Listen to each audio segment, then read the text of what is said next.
Hey everyone and welcome to Deadlock Intel, your number one source for all things Deadlock, Valve's newest 6v6 shooter. Make sure to subscribe for Deadlock updates, gameplay videos, breakdown, streamer stories, and more. We have a brand new patch that just happened today addressing some big issues and hitting certain heroes with some massive nerfs. First up for the two nerfs is Ivy. Ivy's Kudzu Bomb damage spirit scaling was reduced from 0.7 to 0.6. Kudzu Bomb's tier 3 damage reduced from 60 to 50. Kudzu Bomb's vertical radius is now a fixed 2-meter pancake shape instead of the full radius of the ability. And Airdrop's explosion now respects line of sight. Kudzu Bomb has been extremely strong recently, with Ivy's win rate shooting up and being played most matches. It was very difficult to play around, and it's still going to be painful even with these small nerfs, but I'm glad they're addressing it because as it stands, it was doing a ton of damage and constantly being cast on top of taking up a lot of space. I think Ivy has an extremely strong kit already with her statue and Kudzu, so I don't think the Kudzu needs to be some super strong damage dealing ability. Even if it's not dealing a ton of damage, it's going to be very useful for zoning the enemy. Airdrop's explosion, now respecting line of sight, falls in line with a number of other updates that they've recently done with different heroes' abilities now respecting line of sight like Haze and Pocket. Next up was Mirage. Mirage's bullet radius was reduced from 8 to 6. People noted that Mirage's bullets seemed easier to hit, and this seems to be a direct response to that. Apparently his bullet radius was a bit bigger and hitting characters more often. Personally,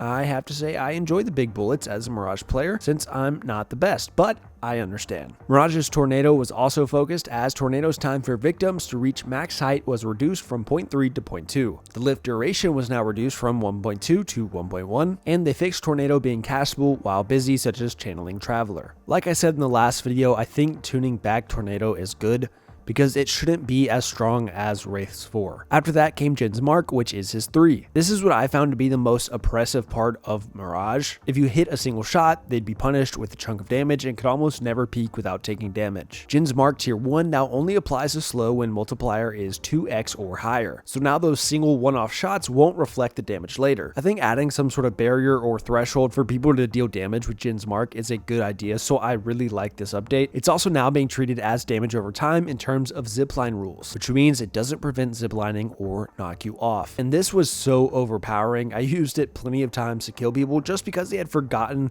that I damaged them, and then they got on the zipline, took damage from the ability and from falling off the zipline. It was really strong for denying low health enemies from going back to base. They also fixed Djinn's Mark, applying bullet procs with return fire. Outside of those huge nerfs, we also have respawn time at 20 minutes being reduced from 50 seconds to 45 seconds, which they note was 40 seconds on the previous patch. I do think this needed to be dialed back. I started feeling at mid-game that deaths had become extremely punishing much sooner than they previously had been. Granted, I think it's a good thing because they're trying to make matches not last quite as long by making dying more punishing, so I'm not sure where it's going to fall. Zipline's boost cooldown was reduced from 340 seconds to 280 seconds. I love getting back to lane faster, so that's good. For Pocket, they fixed Mystic Reverb, causing affliction damage to be lethal, and they fixed certain player name lengths not being reportable. Steam names are completely out of hand, so I have no idea how they would ever fix this to begin with, or what the point in reporting them is. Anyways, guys, that is all for today. Typically, there's patches on Thursdays, so I'm not sure if this is going to replace that, or if we can still expect some form of patch coming up tomorrow. This is Deadlock Intel. I'll catch you later.